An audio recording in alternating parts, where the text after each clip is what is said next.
Yo guys, what is up? It is Ryan Sneaks back with another sneaker video. This is my second pickup of today. The Nike Epic React came out this morning, and the Finish Line I work at got them, and pretty much every other Finish Line in the city got them as well in different colorways. So I was able to pick up two pairs that I really wanted.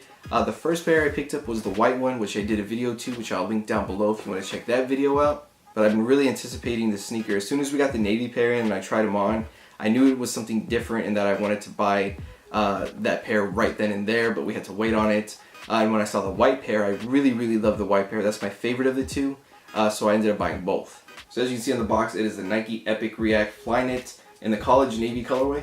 Here's the sneaker right here, and when I first initially saw it, when my manager sent me pictures when we got them in, I thought it was black, and I thought, okay, that can pretty much go with whatever. When I saw it was navy, I was kind of on the fence about it, but I think the navy really does good on this sneaker, especially with the back coloring right here with that purple and pink and yellow. I really like the navy color that mixes in with it. But like I said, that white one is definitely my favorite. Now I already know people are already asking, you know, is this better than Boost? Is this the Boost killer finally? And honestly, if you're looking for something that's better than Boost, the 4% with the Zoom X foam is the way to go. This I would say is similar but different. The best analogy that I've heard so far is this is a firm mattress and Boost is a soft mattress, which makes the most sense. It's really what you prefer. This compares more to an Alpha Bounce, like I said in my first reaction video over the sneaker.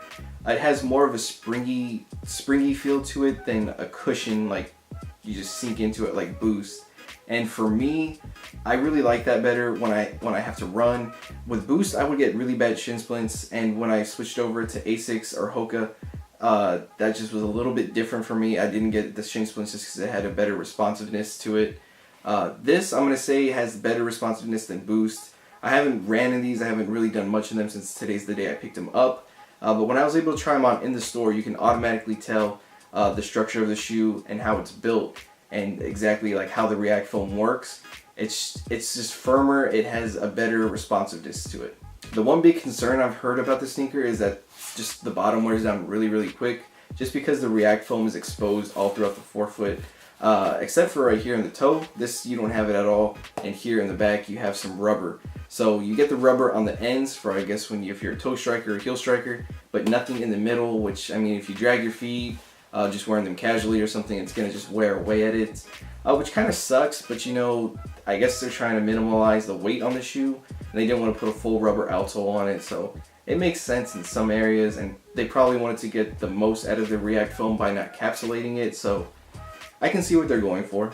Sizing with these right here, I went a half size up to a 12. I'm a true 11.5. When I got these in the store and I tried on the 11.5, it fit me good. It felt really tight around the collar, and my toes were pretty much at the edge. So when I tried on the 12, I just had a little bit more room and it fit more like an 11.5, so I just went that route. It really depends on how you like your sneakers. If you like them really tight, I would say just go true to size. If you like having some room like I do, I would say go up half a size. They're not too narrow. They have some width to it right here, but it's nothing like a Flyknit Racer or anything like that. You get some type of give in there. But like I said, half size up was good for me. I recommend trying on a pair. If you really don't know, I would say just order a half size up just to be safe. Now there's tons of colorways that dropped today. There was a triple black. Nike already dropped that triple white colorway. There was this one, the white one, and then a gray and a black and white. I think most of them actually sold out, but at the Finish Line where I was at, these and the white ones were the first ones to go, along with the triple black. Triple black, I already have a lot of black sneakers, so I just passed on that one, but I really wanted these two with the colorful heel cups. I thought those were the nicest in my opinion. The full Flyknit upper gives it a really lightweight feel. If I had to compare this to Boost, me, like I said, I like something that's more responsive than just you sink into. The Boost is like my #1 casual sneaker to wear. It's just something that you can throw on and super comfortable. But doing anything athletic or working out, I like something that's more responsive. So this is definitely the way to go for me. But it's all preference. So let me know down in the comments if you're able to pick up a pair this morning. I know it wasn't too hard of a cop, but I know if you waited, they most likely sold out.